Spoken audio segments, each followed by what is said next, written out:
Hello friend, welcome to the channel solution. आज के इस डिटेल वीडियो में हम बात करने वाले हैं डिप्लोमा इन फार्मेसी के लिए जो एग्जिट एग्जाम का प्रपोजल रखा गया है उससे जुड़ी हुई कुछ बेसिक और कुछ इंपॉर्टेंट बातें। सो आज के वीडियो में मैं हर एक वो पॉइंट को कवर करने की कोशिश करूंगा जिसका जानना, जिसका समझना आपके लिए काफी यूजफुल होगा। क्योंकि सारी जानकारी यहां पे एक वीडियो में देने की कोशिश कर रहा हूं, मैं कुछ बातों को क्लेरिफाई भी करने वाला हूं, कुछ मिथ हैं इनको ब्रेक भी करने वाला हूं। तो वीडियो को पूरा ध्यान से सुनिएगा, थोड़ा लंबा जा सकता है, तो अगर आपकी रिक्वायरमेंट है, अगर आप चीजों को ग्रास्प करना चाहते हो तो डेफिनेटली प्लीज मेरा सहयोग करें और इस वीडियो को लास्ट तक देखें। सबसे पहले हम बात कर लेते हैं कि ये जो नया एग्जिट एग्जाम का प्रपोजल रखा गया है जिसके बारे में बहुत सारी जानकारियां आधी अधूरी आप तक पहुंच रही हैं, वो है क्या।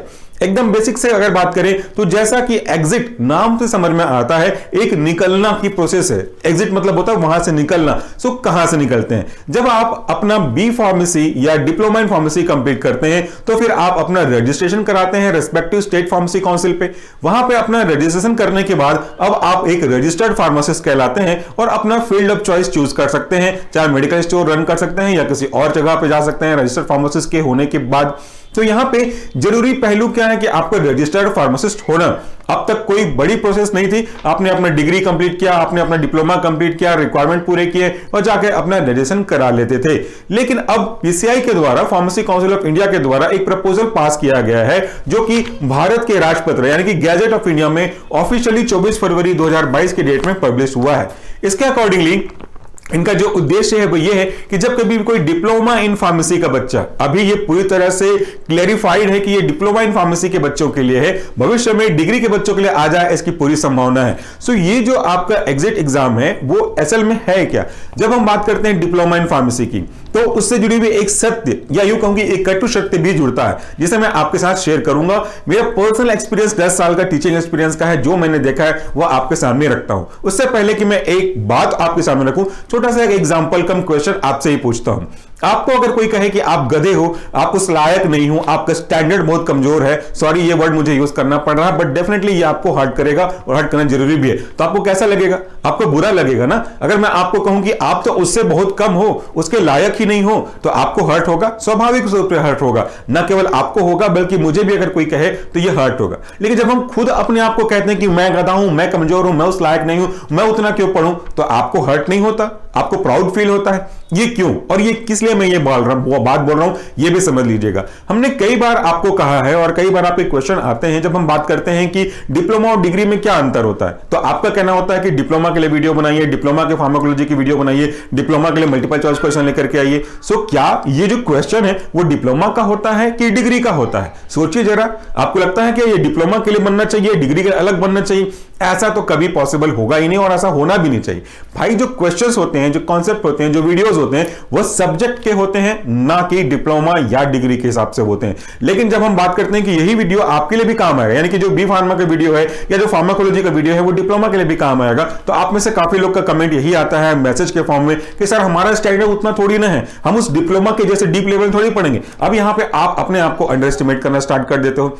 अब यहां पे खुद आप अपने आप को साबित करने लगे हो कि आप कमजोर हो, आपका स्टैंडर्ड नहीं है। लेकिन अगर ये चीज कोई और आपको बोले तो आपको बुरा लगता है। और यही जब एग्जिट एग्जाम आपके लिए लेकर के आ रहे हैं तो बहुत से लोगों को ऑब्जेक्शन भी नजर आ रहा होगा कि ये क्यों, ये किस लिए, डजंट मैटर क्या होने वाला है, कैसा होने वाला है, लेकिन बिना जाने समझे आप ये बोल रहे हो क्योंकि ये एग्जिट एग्जाम नहीं होना चाहिए। इसका मतलब यह है कि कहीं ना कहीं आपके अंदर ये डर है कि शायद मैं ये एग्जाम क्लियर ना कर पाऊं। लेकिन ऐसे बच्चे जो मेहनत से पढ़ते हैं, जिनके लिए डिप्लोमा डिग्री जैसा कोई वर्ड ही नहीं है, जिनके लिए केवल सब्जेक्ट है, जिनके लिए केवल कॉन्सेप्ट है, उनको डरने की क्या बात है। और recently pharmacy council of India ने बी फार्मा की तरह ही डिप्लोमा इन फार्मेसी के सिलेबस को भी अपडेट किया है, उसके पैटर्न को भी चेंज किया है और इस पैटर्न के अकॉर्डिंगली आपके मल्टीपल चॉइस क्वेश्चन भी आने वाले हैं सब्जेक्ट में। सो ये मल्टीपल चॉइस क्वेश्चन अगर आप बेसिक से स्टार्टिंग से पढ़ोगे सो वही मल्टीपल चॉइस क्वेश्चन आपको एग्जिट एग्जाम में आएंगे, तो फिर डरने की क्या बात है। सो ये जो एग्जाम है वो एक बेसिकली गुड पर्पस को लेकर के किया गया और ऑब्जेक्शन और कमेंट और क्रॉस कमेंट तो बहुत सारे हर चीज में होते हैं, हर किसी का अपना अपना एक पहलू होता है। लेकिन ध्यान से अगर समझेंगे तो इस एग्जिट एग्जाम का मकसद यह है कि जो भी बच्चे क्वालिटी कंटेंट लेकर के नहीं आ पा रहे हैं उनके अंदर एक क्वालिटी कंटेंट बिल्डअप करने के लिए थोड़ा सा अपॉर्चुनिटी तो दिया जाए। ताकि जो मार्केट में लॉन्च होके आए आप जैसे बच्चे या कोई और बच्चे, तो वो मार्केट में आने से पहले कुछ बेसिक नॉलेज को तो रखें, कम से कम जस्टिफाई तो करें अपनी डिग्री को। अगर मैं टॉपर हूं, अगर मैं 99% लेकर के आता हूं और टॉप करता हूं पूरी यूनिवर्सिटी में, लेकिन अगर मुझसे पूछा जाए कि इसका मैकेनिज्म ऑफ एक्शन क्या है, ये ड्रग क्या है, ये क्या होते हैं, अगर मेरे मुंह से एक शब्द ना निकले, तो क्या आप अपने उस रिजल्ट को, क्या आपने उस डिग्री को, क्या आपने उस ऑनरशिप को जस्टिफाई कर पाते हो? नहीं ना। अगर आप अपने घर में कोई काम करने वाले प्लम्बर को बुलाते हो, वो प्लम्बर आपसे पैसे लेता है और आपको काम बिल्कुल भी अच्छे से करके नहीं देता है, तो क्या आप उसे वो पैसा दोगे जो आपसे वो डिमांड कर रहा है? शायद क्या 100% आप नहीं दोगे। आप बोलोगे कि आपके अंदर क्वालिटी नहीं है, आपने काम अच्छे से नहीं किया, आपको पैसा मैं इतना क्यों दूं? तो ये आप जब किसी और के रिस्पेक्ट में सोचते हैं, तो खुद के रिस्पेक्ट में हम क्यों नहीं सोच सकते कि मेरी क्वालिटी अच्छी नहीं है, मुझे नॉलेज अच्छा नहीं हुआ, तो मुझे नौकरी क्यों मिलनी चाहिए? नहीं, मुझे नौकरी नहीं मिलना चाहिए, मैं सेटिस्फाइड हूं। ऐसा सोचोगे आप? कभी नहीं, कोई भी ऐसा सोचेगा नहीं। तो जब बात लेने की आती है तो हम हक से लेना चाहते हैं, जब बात आती है अपने क्वालिफिकेशन को देने की तो हम 2 कदम पीछे हट जाते हैं कि यार ये क्यों। चलिए इन सब बातों पे टाइम वेस्ट और नहीं करते हैं, लेकिन बात मैंने कही थी कि बात आज की कड़वी होगी, कड़वी दवाई आपको पिलाऊंगा, तो आपको सुनना ही पड़ेगा अगर आप सीरियस होंगे तो। बात होती है जब एग्जिट एग्जाम की, तो कई तरह के र्यूमर चलते हैं। क्या ये अभी से एप्लीकेबल है? क्या ये अभी के साथ साथ आने वाले फ्यूचर में जितने भी बच्चे पास आउट होंगे उनके लिए एप्लीकेबल है? क्या ये डिग्री के लिए एप्लीकेबल है? कैसा क्वेश्चन पेपर होगा? कौन लेगा? ऐसे काफी सारे क्वेश्चंस हैं और काफी सारे क्वेश्चन को सॉल्व करने के लिए आप कई जगह सर्च भी करते हो। ऐसे कई सारे यूट्यूब चैनल में इसके ऊपर वीडियो बन चुकी होंगी और उन्होंने काफी हद तक सही जानकारी दी है और काफी हद तक जानकारी को हिडन करके रखा हुआ है। क्योंकि हिडन इसलिए किया गया क्योंकि उनके पास भी क्लैरिफिकेशन नहीं है। तो आपको किसी other secondary source of information पे बिलीव करने के बजाय प्राइमरी सोर्स ऑफ इंफॉर्मेशन पे बिलीव करना चाहिए। मैं भी सेकेंडरी सोर्स ऑफ एजुकेशन हूं, मुझ पे भी आप पूरी तरह से बिलीव ना करें, लेकिन मेरे पास जो जानकारी है वो मैं आपको शेयर कर रहा हूं, जिनके पास जो जानकारी है वो आपके पास शेयर कर रहे हैं। प्राइमरी सोर्स ऑफ इंफॉर्मेशन है आपका ये फार्मेसी काउंसिल ऑफ इंडिया की ऑफिशियल वेबसाइट। इसका नतीजा क्या है, इसका एग्जांपल क्या है, मैं आपको दोनों चीजें बता दूं, साथ में आप पैरेलली देखिए। अभी जब ये नोटिस जारी हुआ था 24 फरवरी 2022 को, तो ये क्लियर नहीं किया गया था कि इसकी इफेक्ट कब से लागू होगा। इन जनरल हम ये सोचते हैं कि जिस डेट से कोई नोटिफिकेशन लागू होता है उसके आने वाले समय से वो नोटिफिकेशन बाय डिफॉल्ट एप्लीकेबल हो जाता है, उसके बाद से जो भी जनरेशन आएगी उसके ऊपर ये एप्लीकेबल होगा। तो ये फार्मेसी काउंसिल ऑफ इंडिया के नोटिस के अकॉर्डिंगली रजिस्ट्रेशन में समस्या आ रही थी, कंफ्यूजन था कि कैसे करें, रजिस्ट्रेशन करें कि रोक के रखें जब तक एग्जाम नहीं होता। फिर फार्मेसी काउंसिल ऑफ इंडिया ने एक और नोटिफिकेशन जारी किया, जिसे आप यहां पे भी देख सकते हो कि अब तक जब तक ये नोटिफिकेशन कंफर्म होकर के नहीं आ जाती, जब तक प्रपोजल फाइनल होकर के एक रूल्स ऑफ रेगुलेशन के फॉर्म में नहीं आ जाता, तब तक स्टेट फार्मेसी काउंसिल को हर एक स्टेट के रेस्पेक्टिवली रजिस्ट्रेशन करना चाहिए, करते रहना चाहिए, जैसा कि वो पहले करते आए थे। तो एक क्वेश्चन का सॉल्यूशन तो यहीं से निकल गया। So primary source of information हमेशा आपके वेबसाइट पे होगा, ऑफिशियल वेबसाइट पर फार्मेसी काउंसिल इंडिया पे होगा, उस पर ही आप ट्रस्ट करिएगा।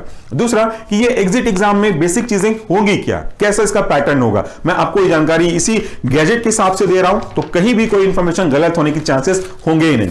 जो एग्जिट एग्जाम है अभी तो फिलहाल डिप्लोमा इन फार्मेसी के बच्चों के लिए है। जब आप अपना diploma in pharmacy second year pass करते हैं, डेट के बारे में अभी बात नहीं कर रहा हूं मैं, पास आउट करने के बाद, मार्कशीट आने के बाद आप यूजुअली क्या करते थे, आप स्टेट फार्मेसी काउंसिल में जाकर के अपना रजिस्ट्रेशन करवाते थे। लेकिन अब ये प्रोसेस जिस दिन से वो डेट लागू होगा, अभी लागू हुआ नहीं है, डेट डिसाइड हुआ नहीं है, तो उस दिन के बाद आपके लिए एक एग्जाम कंडक्ट कराया जाएगा।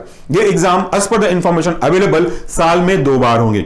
अब जब ये एग्जाम आप पास कर लेंगे, तब जाकर के आपको एक सर्टिफिकेट मिलेगा कि हां आपने ये एग्जाम क्वालिफाई कर लिया है। इस सर्टिफिकेट और अदर रिलेवेंट डॉक्यूमेंट जो आपके मार्कशीट वगैरह होंगे, इनको लेकर के आप स्टेट फार्मेसी काउंसिल में जाओगे तो आपका रजिस्ट्रेशन होगा। लेकिन अभी से नहीं, जब से ये क्लियरिफिकेशन आएगा फ्यूचर में, तब से लेकर के, और अभी तक जब तक ये डेट में इंफॉर्मेशन नहीं आती, तब तक प्रोसेस बिल्कुल पहले के जैसा ही चलता रहेगा।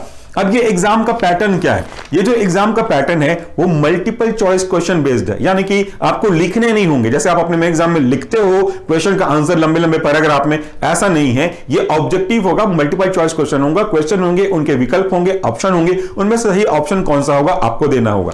इसका जो मीडियम है, लैंग्वेज जो होगा एग्जाम का, वो इंग्लिश होगा। और ऐसे 3 पेपर होंगे, तीनों पेपर को पास करना जरूरी है, और तीनों पेपर को पास करने के लिए मिनिमम जो आपका मार्क्स होने चाहिए वो 50% है। यानी कि मान लेते हैं एग्जांपल के रूप में कि उसमें 100 क्वेश्चन आते हैं, तो 100 क्वेश्चन में 100 नंबर अगर हुआ, मैं जस्ट एग्जांपल की बात कर रहा हूं, कितने नंबर का होगा वो अभी तक डिक्लेयर नहीं किया गया है। सो अगर मान लेते हैं 100 नंबर का पेपर है और उस 100 नंबर में आप 50 या उससे ऊपर लेके आते हो तो आप क्वालिफाई हो जाओगे। लेकिन ऐसे 3 एग्जाम होंगे। सो अगर आपने पहले पेपर पे, मान लेते हैं पहला पेपर में 100 में 99 लेके आ गए, जस्ट फॉर एग्जांपल, दूसरे में 89 लेकर के आ गए, वेरी गुड, 50% से कहीं ऊपर हो गए, तीसरे में आपको 30-40 मिलता है, बिलो 50%, तो आप क्वालिफाइड नहीं कहलाए जाओगे।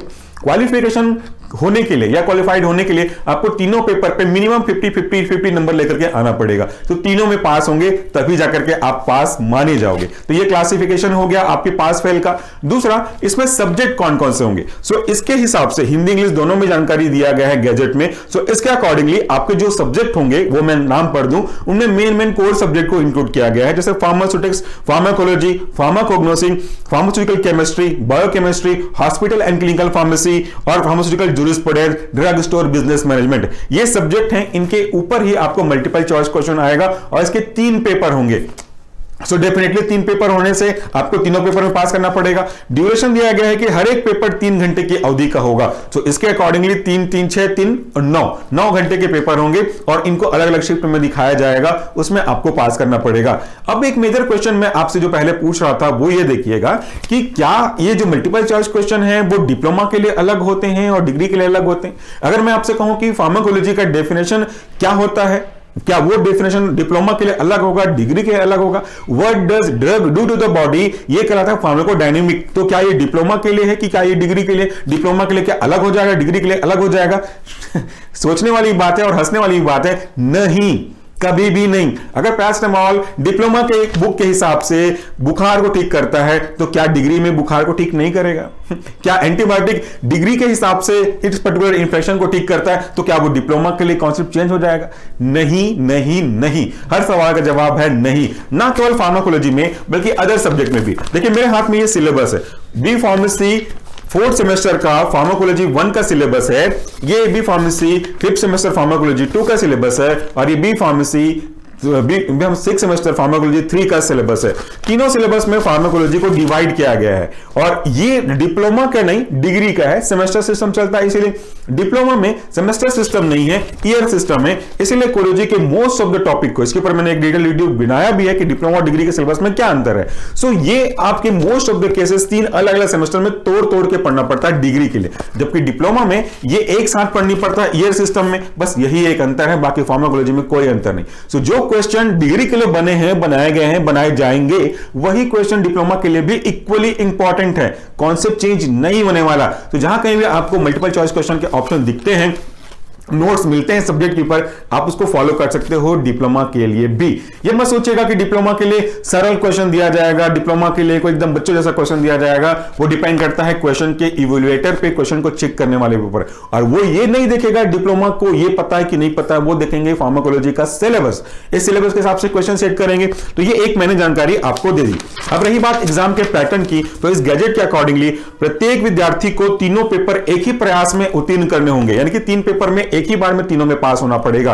और अगर आप फेल हो जाते हैं तो आपको दोबारा अटेम्प्ट करना पड़ेगा। कितने बार अटेम्प्ट कर सकते हैं इसका कोई लिमिट नहीं। ऐसा नहीं है कि केवल आप लाइफ में 3 बार अटेम्प्ट करोगे, अनलिमिटेड टाइम है as per the information available. और उम्र की कोई सीमा नहीं है, क्योंकि डिप्लोमा के केस में जब आप एडमिशन लेते हो तो वहां भी क्लैरिफाइड है कि आप किसी भी उम्र तक ये एडमिशन ले सकते हो। डिग्री के केस में कुछ उम्र की एज की रेस्ट्रिक्शन है, जबकि डिप्लोमा में उतना रेस्ट्रिक्शन नहीं है, बड़े बुजुर्ग भी इसमें जाकर एडमिशन ले लेते हैं। सो यहां पे अटेम्प्ट के लिए कोई दिक्कत की बात नहीं, आप मल्टीपल अटेम्प्ट कर सकते हो। सफल उम्मीदवार यानी कि जो बच्चे पास किए हुए होंगे उनको एक सर्टिफिकेट इशू किया जाएगा और ये सर्टिफिकेट लेकर के आप जाओगे फार्मेसी काउंसिल में, स्टेट फार्मेसी काउंसिल में, वहां पे आप अपना रजिस्ट्रेशन कराओगे। दूसरा जो नोटिफिकेशन क्लैरिफिकेशन के फॉर्म में निकला था पीसीआई से, उसमें यही कहा जो मैंने आपको कहा कि अभी जब तक कोई इंफॉर्मेशन नहीं आ जाती, एग्जाम का पैटर्न डिसाइड नहीं हो जाता, कौन एग्जाम कंडक्ट करेगा, कब एग्जाम कंडक्ट करेगा, इनकी कंप्लीट जानकारी अगर पब्लिश नहीं हो जाती, तब तक रजिस्ट्रेशन का प्रोसेस वैसा ही चलता रहेगा। यानी कि अगर आपने रिसेंटली पास आउट किया है तो आप जाकर के रजिस्ट्रेशन करा सकते हैं। आपको फिलहाल एग्जिट एग्जाम का notification, exact date, exact process नहीं आता, तब तक आप अपना रजिस्ट्रेशन करा सकते हो। ये कुछ खास बातें हो गई। अब आपको मैं एक चीज ये बता दूं कि जो मल्टीपल चॉइस क्वेश्चन है उनकी तैयारी आप कैसे करेंगे, क्योंकि मैंने कहा कि डिटेल वीडियो होगा, तो आप उसकी तैयारी कैसे करते हो। अब तक जो डिप्लोमा का पुराना सिलेबस था उसमें आपको केवल सब्जेक्टिव लिखने होते थे, यानी कि जैसे हम लोग लिखते हैं क्वेश्चन आंसर, लंबे क्वेश्चन आंसर, छोटे क्वेश्चन आंसर, इसी फॉर्मेट में आपके क्वेश्चन हुआ करते थे depending upon your university, individual university. लेकिन जैसा फार्मेसी काउंसिल ऑफ इंडिया ने बी फार्मा के सिलेबस को यूनिफाइड कर दिया है सारी यूनिवर्सिटी के लिए, वैसा ही डिप्लोमा का भी लागू हो चुका है। इसके अकॉर्डिंगली आपके पास मल्टीपल चॉइस क्वेश्चन होंगे। इसकी तैयारी करने का सीधा सा सरल सा उपाय ये है, जब कभी भी आप अपने सब्जेक्ट को पढ़ते हो, आपके पास तो पूरा 1 साल का मौका होता है, जिस भी सब्जेक्ट को आप पढ़ते हो उस सब्जेक्ट को ध्यान से पढ़िएगा, एक पेंसिल रखिए और पेंसिल की मदद से जो भी पैराग्राफ आपको लगता है कि ये इंपॉर्टेंट हो सकता है उसको अंडरलाइन करिए और उस क्वेश्चन को सॉल्व करना स्टार्ट करिए जो कि हर एक टॉपिक या यूनिट के पीछे दिया गया रहता है। हमने फार्माकोलॉजी के कई बुक की रिव्यू करी हुई है, उस बुक की रिव्यू में मैंने आपको यह भी बताया है कि उस बुक के पीछे जब टॉपिक खत्म होता है आपके पास मल्टीपल चॉइस क्वेश्चन के ऑप्शन प्रैक्टिस के लिए दिए जाते हैं, शॉर्ट आंसर दिया जाता है, लॉन्ग आंसर दिया जाता है, तो वो आपके दोनों एग्जाम के लिए काम आएगा, आपके डिप्लोमा इन फार्मेसी के यूनिवर्सिटी एग्जाम के लिए भी और ये एग्जिट एग्जाम के लिए भी। दूसरा, हमने हमारा लॉन्च किया है एप्लीकेशन। इस एप्लीकेशन में फार्माकोलॉजी का जो ऑनलाइन पैटर्न का प्रोसीजर है इसे हमने फॉलो किया है, तो आपके पूरे सिलेबस का multiple choice question already available है। कम से कम 2000 क्वेश्चन अवेलेबल हैं। यूनिट वाइज बात करिए तो हर एक यूनिट को बायफर्केट कर दिया गया है केडी त्रिपाठी के सीक्वेंस के अकॉर्डिंगली, और हर एक यूनिट के ऊपर हमने मिनिमम 50 क्वेश्चन दिए हुए हैं, डिपेंडिंग ऑन द यूनिट। अगर यूनिट बड़ा है तो उससे ज्यादा क्वेश्चन बन सकते हैं, 50 की जगह 100, 150, 200 क्वेश्चन भी बन सकते हैं। तो हमने लगभग 2000 से 2500 क्वेश्चन आपके लिए अपलोड किए हुए हैं, जिसे आप प्रैक्टिस के लिए फॉलो कर सकते हो। फार्माकोग्नोसी के मल्टीपल चॉइस क्वेश्चन रनिंग है, वो चल रहे हैं, जो कि डिप्लोमा के बच्चों के लिए भी यूजफुल है। फार्माकोलॉजी, फार्माकोग्नोसी डिप्लोमा डिग्री दोनों के लिए है, जूरिस्प्रूडेंस दोनों के लिए। इसमें भी आप देखोगे तो जूरिस्प्रूडेंस एक सब्जेक्ट के रूप में दिया हुआ है, देखिएगा फार्मास्यूटिकल जूरिस्प्रूडेंस, तो ये आपके लिए बहुत ही जरूरी है, ये डिप्लोमा में भी है, डिग्री में भी है। तो जूरिस्प्रूडेंस के भी क्वेश्चन बहुत जल्दी आ जाएंगे हमारे ऐप पे। अदर सब्जेक्ट जो हैं उनमें थोड़ा टाइम लगेगा, मैं प्रॉमिस नहीं कर सकता कि इतनी जल्दी आ जाएगा, लेकिन हम उसमें धीरे धीरे कोशिश कर रहे हैं, क्योंकि हमारी कोई टीम तो है नहीं, धीरे धीरे कोशिश करके आगे बढ़ते जा रहे हैं और एक समय में हम सारे सब्जेक्ट के जो मल्टीपल चॉइस क्वेश्चन है इसको अपलोड करने की पूरी कोशिश करेंगे। तो आप अगर इनका प्रैक्टिस करना चाहते हो तो इसी वीडियो के डिस्क्रिप्शन बॉक्स में हमारे सॉल्यूशन फार्मेसी का मोबाइल एप्लीकेशन का लिंक दिया हुआ है, जिसे क्लिक करके आप डाउनलोड कर सकते हो, या तो प्ले स्टोर से सर्च करके सॉल्यूशन फार्मेसी का ऐप डाउनलोड कर सकते हैं। ये आपके लिए काफी यूजफुल होगा। प्लस अगर आप सीरियसली जानना भी चाहते हो, ना केवल एमसीक्यू की तैयारी करना चाहते हो बल्कि जानना भी चाहते हैं, तो वीडियोस तो ऑलरेडी आपके पास रखे हुए हैं फार्माकोलॉजी, फार्माकोग्नोसी, माइक्रोबायोलॉजी के, उनको भी देख सकते हो। उनके शॉर्ट जो वीडियोस हैं एनिमेशन के पॉइंट ऑफ व्यू से वो भी देख सकते हैं, एमसीक्यूज का पीडीएफ देख सकते हैं। Due to security reason you can not download it over the app, और आप उसे देख के प्रैक्टिस कर सकते हो। तो वो चीजें आपके लिए रखी हुई हैं, उम्मीद करता हूं कि आप उन चीजों को देखोगे। सो लास्ट में मैं एग्जिट एग्जाम के बारे में एक बात और कहते हुए जाना चाहूंगा कि एग्जाम से डरने की कोई जरूरत नहीं है। जो कुछ भी होता है वो अच्छी सोच के साथ ही होता है। वो चाहते हैं कि जो बच्चे आगे आए मार्केट में लॉन्च होकर के, पास आउट करके, उनके पास क्वालिफिकेशन को जस्टिफाई करने का नॉलेज हो, और वो नॉलेज आपके एग्जिट एग्जाम से ही होगा। So do not worry about the exit exam, start preparation your exam from date today itself. Exam का डेट आए ना आए, प्रपोजल पास हो ना हो, क्या पैटर्न हो, कब से लागू हो, ये आपको चिंता करने की जरूरत नहीं है। ये सर्च करने पे मत जाइए कि कब से लागू होगा, किसके लागू होगा, ये सर्च करने में जुट जाइए कि मैं मल्टीपल चॉइस की तैयारी कहां से करता हूं। ये आपके अभी के लिए भी और आने वाले फ्यूचर के लिए भी काफी इंपॉर्टेंट होगा। तो जब जो भी इंफॉर्मेशन नई आ जाएगी ऑफिशियल सोर्स से, फार्मेसी काउंसिल इंडिया की ऑफिशियल वेबसाइट से, उसकी जानकारी हम आपको वाया ऐप में चैट के थ्रू दे दिया करेंगे। सो आप ऐप डाउनलोड करते हो तो related information, GPAT, exit exam, उसका पैटर्न, उसका जो डेट ऑफ एग्जामिनेशन होगा, इनसे जुड़ी हुई सारी जानकारी आपको वहां पे मिल जाया करती है नोटिफिकेशन और पर्सनलाइज्ड चैट के माध्यम से। सो बने रहिए हमारे साथ, और डरने की कोई बात नहीं है। क्वालिफिकेशन को इंप्रूव करने का ये तो अच्छा मौका है। सो इसको भी आप फिर ऐसी तैयारी करें और ऐप को डाउनलोड करें। Thank you so much for watching this video. नमस्कार, टेक केयर।